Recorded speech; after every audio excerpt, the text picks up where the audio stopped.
বর্তমান সমাজে সনাতন হিন্দুদের প্রতি ঘরে ঘরে ছোট থেকে বড় সকলের গীতা অধ্যায় খুবই জরুরি হয়ে পড়েছে। আমি অনেক চেষ্টা করেও বিফল হয়ে গেছি।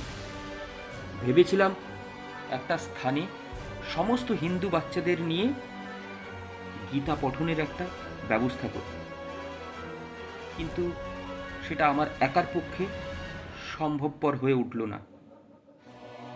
তাই আমি আমার ইউটিউব চ্যানেলের মাধ্যমে অনলাইনে গীতার 700 শ্লোকের একটা চ্যালেঞ্জ নিলাম।